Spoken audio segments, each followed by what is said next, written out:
how to strip down and get a fun and beautiful but textured bat full of fibers that are all different lengths, that have different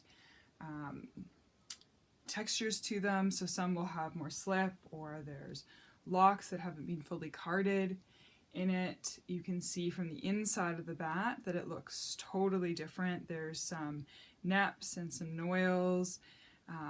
You open up and you can tell that this bat has just lots and lots going on in it.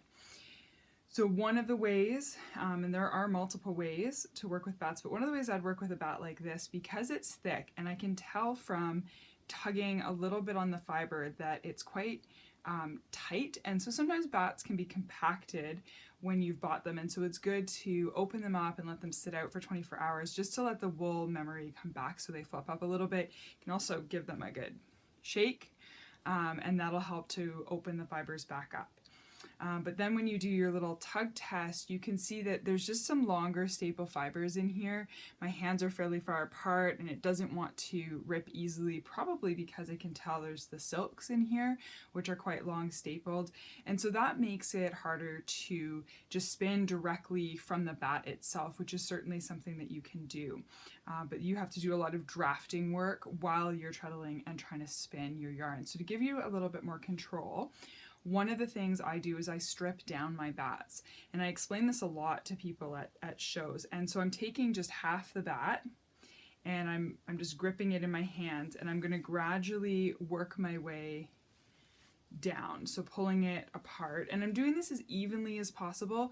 But because I'm going to be spinning a yarn with lots of texture in it, I'm not too worried if my split is perfect. I'm also not setting myself up to ply, so I'm not trying to split my bat so that I get an even amount on one bobbin and then an even amount on the next bobbin. The other thing with that too is that I would tend to strip down and prep my bat and then maybe weigh it. So now I've got two pieces. What I'm going to do is just keep splitting those pieces down the center. So this bat is quite a thick bat, which means that you could also probably half it by or thin it out by pulling like this. Now I don't want to do that because you can see that my inside and my outside are quite different. So now I've got these two strips, and I'm going to go ahead and I'm going to split my other half, and so I'll have quarters. And because it is a thick bat, I'm going to split it one more time, and I'm just pulling, and I'm trying to keep my hands pretty close so that I don't just tear the bat apart, so that I do get nice strips. Okay. And so lastly, I'm going to do another one, and this one's a little harder. So instead of using my fists and gripping like this, I'm actually going to use my thumb and my pointer finger, and I'm going to pull apart and work my hand down in a similar fashion, just a slightly different grip to pull it apart.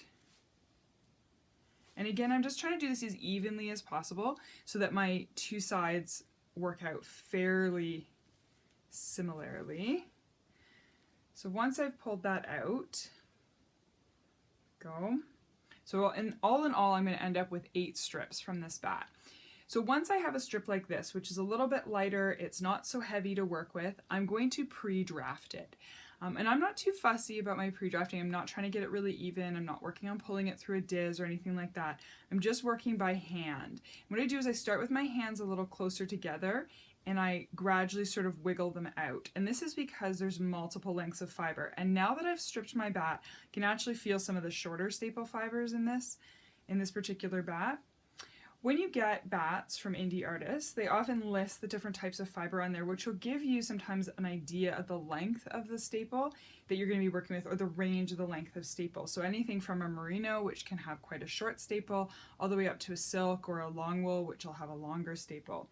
And the staple is measured from cut end to the tip of a lock, for example.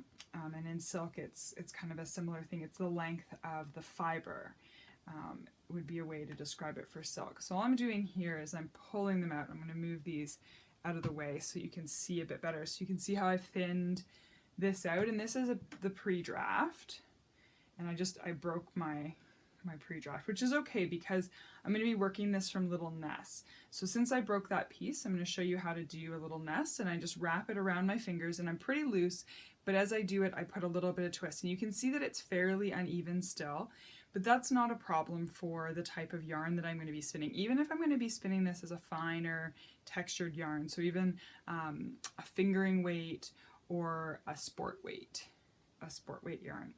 So again, I'm just going to pull out, wiggle, wiggle. So I've kind of created an O shape with my top hand here, and then my back hand pulls, but I'm also pulling just a little bit with my front, and when I feel resistance that I'm doing a little bit of the wiggle. And I'm going to prep my entire bat like this. I tend to sit and prep the entire bat before I start spinning because I find it creates more consistency rather than prepping a portion, spinning that portion, and coming back to it. It also means that once I get to my wheel, I can just enjoy spinning the fiber. So we've worked that out, and so I'll do another little nest. And to go quickly back to what I was talking about with plying is I would, if I were going to split this bat for plying, I would split it, prep all my mini nests first, and then I would take them to the scale, weigh out my total weight, divide it in half, pull it apart, or divide it in thirds if I was going to do a 3-ply, something like that. You also have the option of spinning this from end to end, either as a single, or you can Navajo ply it, or some people will spin it end to end, let it rest, take it off onto a ball winder, and then ply from a center pull ball, which is also kind of a neat way to ply. So I'm going to leave you now and prep the rest of my bat, and then I'll come back and I'll show you how I'm going to spin this bat with this type of prep.